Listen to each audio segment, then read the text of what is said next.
Не постои никаква правна пречка стекнатите дипломи и уверенија за предвреме положен правосуден испит на незаконски начин да се поништат. Правниците појаснуваат дека решенијата имаат својство на управен акт и сите правни последици по утврдувањето дека актот е ништовен се ништовни.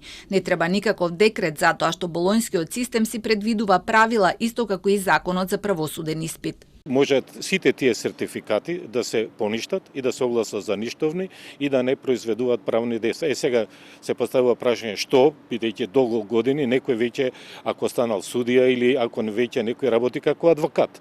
Тогаш ако во меѓувреме го заокружили нивното образование, по мене треба во правда повторно постапка да се спроведе.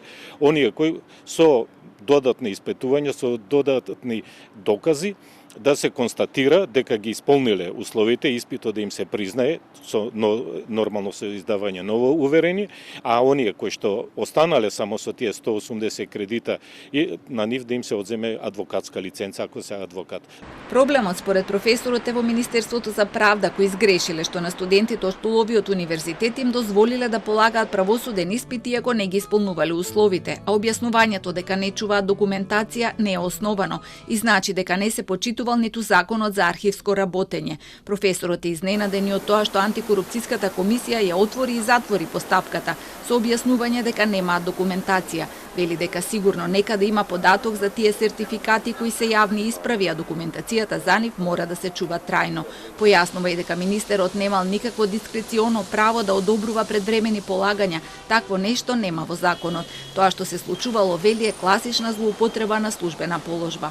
Министерот нема во никој случај дискреционо право некој да му дозволи да полага со 180 кредити, освоени 180, да полага правосуден испит. Тоа дискреционо право може да биде во рамки на, ако на пример се бара 240 кредити, па ако има доволно или нема доволно кандидати и така натака на некој да му се даде приоритет во полагање или не. А иначе некој да му одобри мимо законот што е, па тоа би било исто на некој почнал медицина со 3 години наеднаш да го вработа да лечи луѓе или да хирург да биде и така натака. Ако по таа логика идеме. Давидковски нагласува дека обвинителството мора подопрен глас да покрене обвинение, но тие засега немаат намера да го сторат тоа.